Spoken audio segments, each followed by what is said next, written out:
ഭരണം അവസാനിക്കാൻ ഇനി മാസങ്ങൾ മാത്രം ബാക്കി നിൽക്കെ കേരളത്തെ കൊള്ളയടിച്ച് കടന്നുകളയാനുള്ള തീവ്ര ശ്രമത്തിലാണ് മുഖ്യമന്ത്രി പിണറായി വിജയനും കൂട്ടരും. തീപിടിച്ച വീട്ടിൽ നിന്ന് കിട്ടുന്നതെല്ലാം ലാഭം എന്ന പഴഞ്ചൊല്ലിനെ അനർത്ഥമാക്കുന്ന രീതിയിലാണ് മുഖ്യമന്ത്രിയുടെ ഇപ്പോഴത്തെ ഓരോ നീക്കങ്ങളും. ഏറ്റവും ഒടുവിലായി ബാറുകളുടെ സമയം രാത്രി 12 മണി വരെ നീട്ടിക്കൊടുത്ത സർക്കാരിന്റെ തീരുമാനം ഇതിന്റെ ഒടുവിലത്തെ ഉദാഹരണമാണ്. പടിയിറങ്ങാൻ നേരത്ത് ബാർ മുതലാളിമാരിൽ നിന്ന് പരമാവധി പിടിച്ചെടുക്കാനുള്ള ഈ നീക്കം മറ്റൊരു ബാർ കോഴയ്ക്ക് കൂടി കേരളത്തിൽ തുടക്കമിട്ടിരിക്കുകയാണ്. അയ്യപ്പ സംഗമവും ബാർ സമയം നീട്ടിയതും തമ്മിൽ എന്ത് ബന്ധമെന്ന് ചോദിക്കുന്നവർക്ക് ഈ സർക്കാരിന്റെ ഇരട്ടത്താപ്പ് പരിശോധിച്ചാൽ മറുപടി കിട്ടും. കടുത്ത ഈശ്വര വിശ്വാസിയായി അഭിനയിച്ചുകൊണ്ട് മുഖ്യമന്ത്രി നടത്തിയ അയ്യപ്പ സംഗമം വെറും ഒരു തട്ടിക്കൂട്ട് നാടകമായിരുന്നു എന്ന് ഇന്ന് തെളിയുകയാണ്.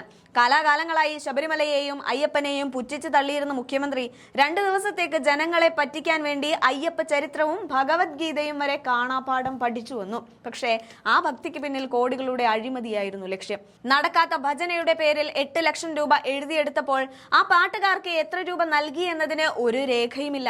വിശ്വാസത്തിന്റെ പേരിൽ പോലും പണം തട്ടുന്ന ഒരു മുഖ്യമന്ത്രി കേരളത്തിന് ശാപമായി മാറുകയാണ്. കമ്മ്യൂണിസ്റ്റ് നേതാവാണെന്ന് അവകാശപ്പെടുമ്പോഴും അംബാനിയും അദാനിയും ഉപയോഗിക്കുന്ന തരം ആഡംബര മെത്തകളും കട്ടിലുകളുമാണ് മുഖ്യമന്ത്രിക്ക് വേണ്ടത്. സാധാരണക്കാരന്റെ വിയർപ്പിന്റെ വിലയറിയാത്ത ഈ ആഡംബര കമ്മ്യൂണിസ്റ്റ് രീതി കേരളം കണ്ട ഏറ്റവും വലിയ തട്ടിപ്പായി മാറിയിരിക്കുന്നു.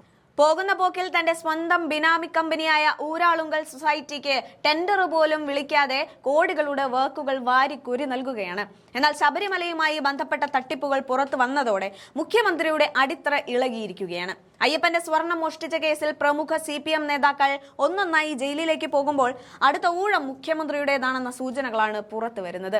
തോൽവി ഉറപ്പായതുകൊണ്ടാണ് ബാർ മുതലാളിമാരിലേക്ക് മുഖ്യമന്ത്രി ഇപ്പോൾ തിരിഞ്ഞിരിക്കുന്നത്. ബാക്കിയുള്ള 2 മാസം കൊണ്ട് കിട്ടാവുന്നത് വാരി കൂട്ടുക, എന്നിട്ട് മാന്യമായി പടിയിറങ്ങുക. ഇതാണ് പിണറായി വിജയന്റെ ഇപ്പോഴത്തെ ലക്ഷ്യം.